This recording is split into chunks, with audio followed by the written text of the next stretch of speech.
हाय दोस्तों, आपका स्वागत है हमारे YouTube चैनल पर। आज हम लोग देखने वाले हैं जब आप कोडिंग करते हैं तो वो प्रोग्राम मल्टीपल स्टेप से गुजरता हुआ मेमोरी में स्टोर होता है। तो आज हम लोग यही मल्टीपल स्टेप कौन कौन से होते हैं इसी को गौर से देखने वाले हैं। ठीक है, चलिए पहले हेडिंग देख लेते हैं क्या है। Multi step processing of user program.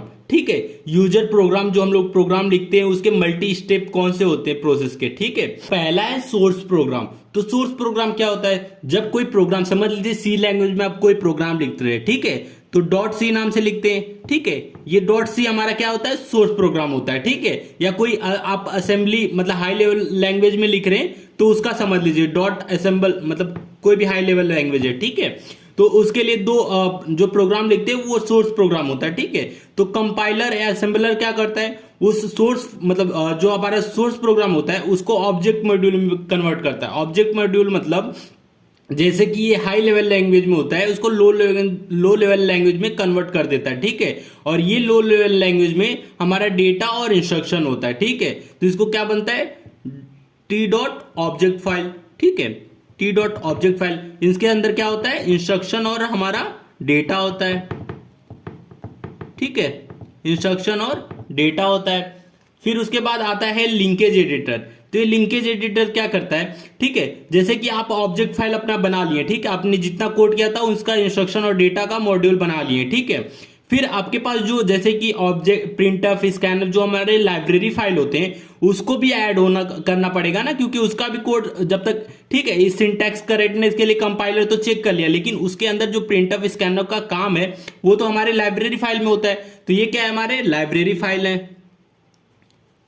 क्या है, अदर ऑब्जेक्ट मॉड्यूल लाइब्रेरी। ठीक है, ये जो ऑब्जेक्ट मॉड्यूल है ये कंपाइल करके मतलब लो लेवल लैंग्वेज में ऑलरेडी रहता है और इसको लिंक करने का कौन करता है, लिंकेज एडिटर, जिसको हम लोग लिंकर भी बोलते हैं।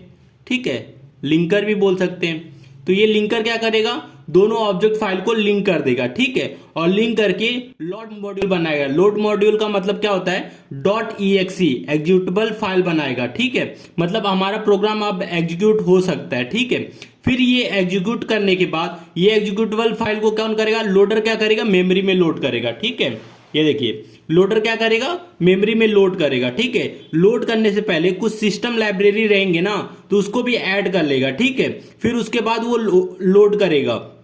जब मेमोरी में लोड करेगा तो उसको क्या बोले, डॉट DLL, जिसका नाम होता है डायनेमिक लिंकेज भी बोलते हैं इसको। ठीक है, in memory binary memory image process, मतलब प्रोसेस को हमारा क्या लोड कर देगा, मेमोरी में। ठीक है, अब ये देखिए जो हमने कंपाइल किया था, कंपाइल से ऑब्जेक्ट मॉड्यूल बनाया था, ठीक है, वो हमारा कंपाइल टाइम, ठीक है, कंपाइल टाइम पे होता है। और जो हमारा लोड मॉड्यूल, लिंकेज एडिटर और लोडर, ये जो तीनों प्रोसेस होते हैं वो लोड टाइम पे होते हैं। ठीक है, जब हमारे मॉड्यूल्स मतलब हमारे जो प्रोसेस के इंस्ट्रक्शन और डेटा होते हैं जब लोड होते हैं, मतलब लोड होते हैं तो वो लोड टाइम पे आते हैं। ठीक है, हम लोग एक मॉड्यूल बनाते हैं उसको लोड टाइम करते हैं।